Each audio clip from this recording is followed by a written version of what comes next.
Revenons au nickel, car je veux aussi te demander la moyenne.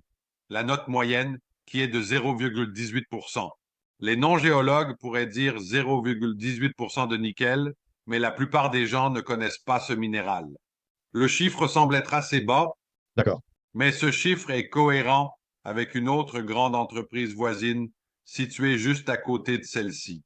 Pas littéralement en haut de la route, mais au nord de vous, les gars qui partagent la même sorte de géologie du nickel que vous deux. C'est bon, 0,18%. Mettez cela en perspective pour nous.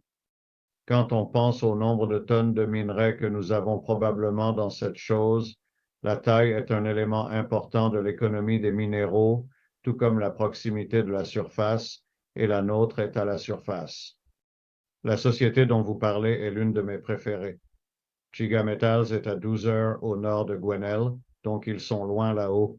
Ils sont un peu limités en infrastructure, ils vous le diront eux-mêmes, mais ils ont, je crois, le quatrième plus grand projet de nickel non développé. Comme le nôtre, il est proche de la surface.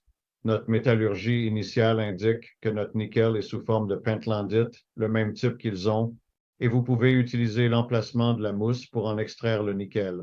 Donc les taux de récupération sont assez bons, et c'est une grande partie de cela, c'est si vous pouvez récupérer le nickel du minerai. Donc, je pense que c'est une assez bonne analogie si vous regardez Giga pour comprendre exactement ce que nous sommes. Et en août dernier, il y a un an en août, Mitsubishi a acheté 15% de Giga pour 8 millions de dollars, bien que leurs coûts en capital initiaux et leur préfaisabilité s'élèvent à environ 2 milliards de dollars. Ils exploiteront cela pendant 30 à 40 ans avec environ 100 milliards de dollars de nickel dans le sol.